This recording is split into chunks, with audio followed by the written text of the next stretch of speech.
আসসালামু আলাইকুম। আমার হাতে যে ফোনটি দেখতে পাচ্ছেন এটি হচ্ছে একটি ভিভো কোম্পানির ফোন। এই ফোনটিতে অটো রিস্টার্ট সমস্যা। ফোনটি চালু হবার পর ফার্স্ট লোগোতে এসে আবার রিস্টার্ট নিয়ে বন্ধ হয়ে যায়। তো আমি দেখাবো এই ফোনটি কিভাবে আমি ঠিক করি, সেজন্য ভিডিওটা পুরোপুরি আপনাদের দেখতে হবে। তো প্রথমে ফোনটি খুব সাবধানতার সাথে স্ক্রুগুলো খুলে নিতে হবে এবং সকল প্রকার পার্টস এক জায়গায় রেখে দিতে হবে, যেন কোনো পার্টস হারিয়ে না যায়। তারপরে ফোনটি ডিসঅ্যাসেম্বলি করে দেখতে হবে, কানেক্ট করে কোথা থেকে এই প্রবলেমটি হচ্ছে। তো দেখতে পাচ্ছেন আমি সব কিছু সেট করে দেখতে পাচ্ছি এই মোবাইলে ব্যাটারিতে সমস্যা। ব্যাটারিটা চেঞ্জ করে দিলে 100% কার্যকারী হবে, কিন্তু কাস্টমারের কথা হচ্ছে তার কাছে টাকা কম আছে, তো যেভাবে হোক ফোনটি ঠিক করে দিতে হবে ব্যাটারি চেঞ্জ করা ছাড়া।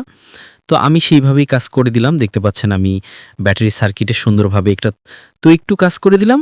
এরকম আরও নতুন নতুন ভিডিও পেতে আমাদের চ্যানেলটি সাবস্ক্রাইব করে পাশে থাকবেন। ধন্যবাদ।